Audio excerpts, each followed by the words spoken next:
Violence has flared up in Manipur again, this time with dangerous new weapons, drones and rockets. At least 6 people have died in this new flare-up. More than 12 others have been injured.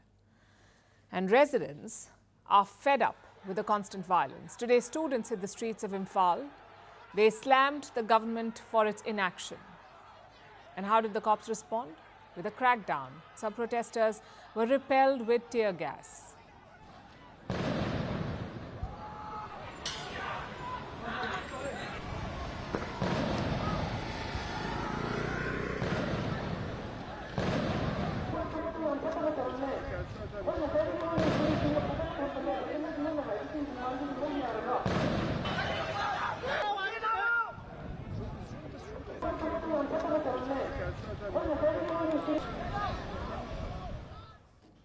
The state of Manipur in northeast India has been gripped by ethnic violence since May last year.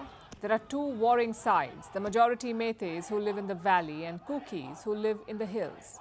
The violence began over a court decision, a move to give government quotas to the Meiteis. The minority Kukis did not like this. They said their benefits were being diluted. And thus the fighting began. Since then, more than 220 people have been killed, over 60,000 have been displaced. Right now, the security forces have built a buffer zone, a corridor between the valley and the hills. The idea is to keep the warring groups apart.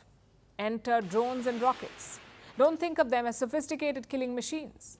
These are crude weapons, a normal drone modified to carry explosives. But the damage is real. The first such attack was reported last weekend. Look at the aftermath.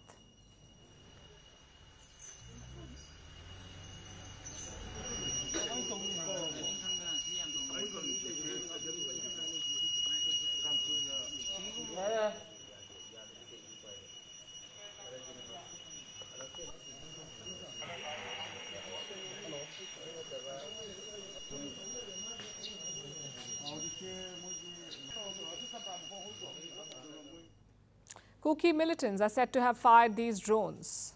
They're also using rockets. Again, not real ones. These are crude versions of rockets. One rocket targeted the home of Manipur's first chief minister, the late Catering Singh.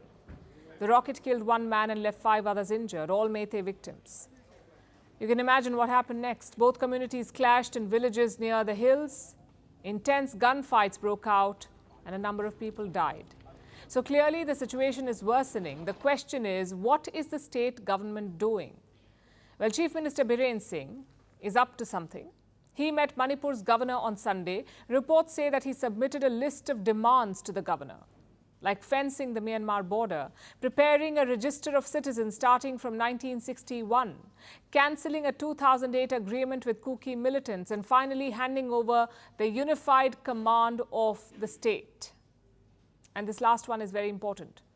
Around 60,000 central forces are deployed in Manipur, but they are not controlled by the chief minister. They answer to the Manipur government security advisor. And who is the security advisor? A retired paramilitary chief. Apparently, the chief minister is not happy with this arrangement. He wants the command forces to command these central forces. He wants them to report to him. And what would he do with this power? Reports say he wants targeted operations against militants in the hills, possibly the Kukis. Of course, none of this is official. The chief minister has refused to confirm any of it, but he is making some bold claims. Biren Singh says that he will bring peace to Manipur in 6 months. He will also appoint a peace envoy. He has appointed one, in fact, someone who will negotiate with the Kukis. But the problem is trust.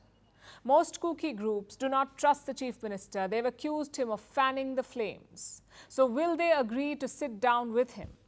Will they trust his promises? That is the big question. You cannot bet on military solutions to ethnic violence. Just look at what happened this time. Central forces kept the 2 warring sides apart. So what did the Kuki militants do? They turned to drones and rockets. Unless there is a lasting peace, this will keep happening. We are not talking about some foreign enemy. These are Indian citizens after all. So the only way out is dialogue.